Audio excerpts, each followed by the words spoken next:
Om Shanti. Good morning.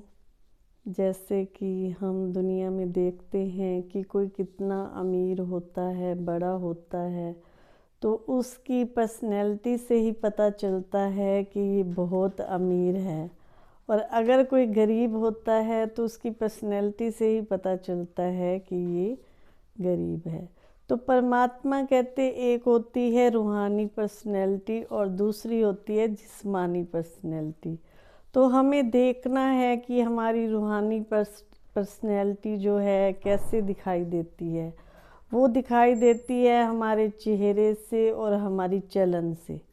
जैसे आप देखते हैं कोई मान लो प्राइम मिनिस्टर है या इंजीनियर है, डॉक्टर है, तो उसकी उसी पर्सनैलिटी से पता चलता है कि हाँ ये बहुत बड़ा कुछ है। तो ऐसे परमात्मा कहते, बाबा कहते कि बच्चे तुम्हारी चलन से पता चलना चाहिए कि तुम रूहानी पर्सनैलिटी उस परम पिता परमात्मा की संतान हो। तो रूहानी पर्सनैलिटी में मेन क्या देखा जाता है? पवित्रता। अब हमें अपने अंदर ये चेक करना है कि मेरी पवित्रता कहाँ तक है। जिसके पास पवित्रता की शक्ति होएगी तो वो अपनी पवित्रता की शक्ति से जो है दूसरे को भी चेंज कर सकता है। बाबा में इतनी शक्ति थी कि बाबा को जो देखता था 60 वर्ष की आयु में भी ब्रह्मा बाबा इतने एक्टिव और इतने अट्रैक्टिव थे कि बाबा को देखते ही लोगों का जीवन परिवर्तन हो जाता था। थे इतने बड़े। जब बाबा ने इस यज्ञ की स्थापना की, इस यज्ञ में आए, खुद को भी समर्पण कर दिया और अपने आप को भी समर्पण कर दिया, तो बाबा के पास करोड़ों की संपत्ति थी। इतनी संपत्ति थी कि 14 वर्ष बैठ करके बाबा ने जो है बच्चों को 300 बच्चों को बिना किसी से कुछ लिए उनको खिलाया। 14 वर्ष, सोचो कितना पैसा होएगा बाबा के पास। तो फिर भी उनकी पर्सनैलिटी पे, चेहरे पर जब, क्योंकि वो पहले भी बहुत भक्ति भाव वाले थे और उनकी चलन में सत्यता और उनके व्यवहार में जो है सत्यता, चलन में जो है दिव्यता नज़र आती थी। तो हमें भी ब्रह्मा बाबा के समान बनना है। बाबा में एक गुण होता था कि जो कर्म मैं करूँगा मुझे देख सब करेंगे। और ऐसे ही हमारी जो यज्ञ की बड़ी मम्मा थी, उनके अंदर भी यही होता था कि जो हुक्मी हुक्म चला रहा, भगवान का जो हुक्म है वो सिर माथे पे।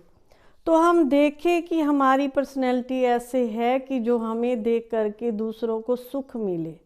सबसे बड़ा पुरुषार्थ ही यही है कि हमें देख करके दूसरों को सुख मिले, कोई हमारे से दुखी ना हो। तो हमें लास्ट तक ये अपनी अवस्था बनानी है पूरे जीवन में कि हमारे व्यवहार से किसी को दुख ना पहुँचे। हमारे अंदर रूहानियत इतनी हो कि दूसरी आत्माओं को भी हमारे अंदर हमारे को देखने से ही सुख मिले। ऐसे नहीं कि हमें कोई देखे और वो अंदर ही अंदर क्या होता रहे। आज व्यवहार में भी इतनी शुद्धता नहीं है। व्यवहार भी दिखावे का करते हैं हम एक दूसरे के साथ। हाँ, किसी ने थोड़ा सा हमारे फेवर में बोल दिया, हमारे लिए कुछ कर दिया तो हम बहुत अच्छा व्यवहार करेंगे, और किसी ने हमारे लिए थोड़ा सा बुरा कह दिया तो हम उसके लिए क्या करेंगे? बुरा व्यवहार करेंगे।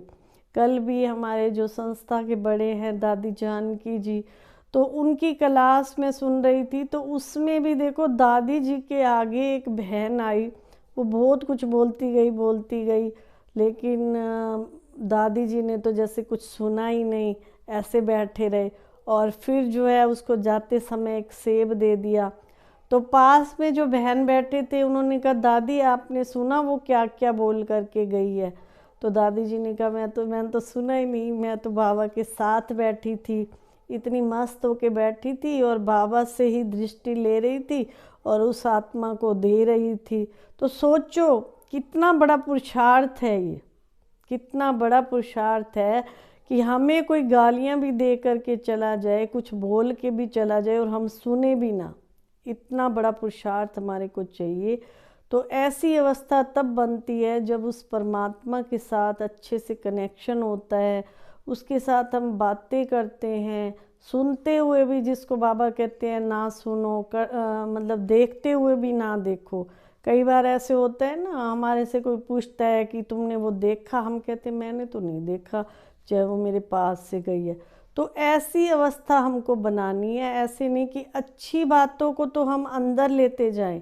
जैसे हंस क्या करता है, मोती को अलग कर देता है, पत्थर को अलग कर देता है, दूध को अलग कर देता है, पानी को अलग कर देता है। तो हमारे अंदर भी ऐसे कुछ शक्तियां हमें अपने अंदर भरनी है कि हम जो है दूध को अलग कर दें, पानी को अलग। अच्छे बुरे की पहचान होनी चाहिए व्यक्ति को कि अच्छा क्या है, बुरा क्या है।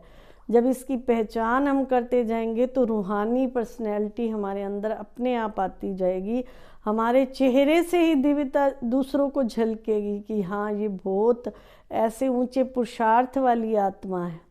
तो हमें अपनी ऐसी स्थिति बनानी है, परमात्मा से ऐसे अपने अंदर शक्तियाँ भरनी है कि दूसरी आत्माओं को हम सकाश दें। अब ऐसा समय चल रहा है, जो दुखी आत्माएं भी आपके पास आएंगी, जो रूहानी मिशन में जो आत्माएं जुड़ी हुई हैं, उनके पास ऐसी ऐसी आत्माएं आएंगी, बहुत दुखी हैं, परेशान हैं, सारे संसार की आत्माएं, जिनको हमको सकाश देनी है। अमृत वेले सकाश दें बैठे बैठे। अगर शाम के टाइम आप मेडिटेशन करते हैं तो ऐसी आत्माओं के लिए आप दुआएं दें और परमात्मा से शक्ति लेके उन आत्माओं को शक्ति दें। तो देखना आपके घर में कैसे सुख शांति होती है। घर में अशांति का कारण ही यही है, क्योंकि नेगेटिविटी बहुत ज़्यादा है। जितना हम पॉजिटिव सोचेंगे, पॉजिटिव हम दूसरे के लिए करेंगे, तो हमारे घर में भी सुख शांति बनी रहेगी। ओम शांति।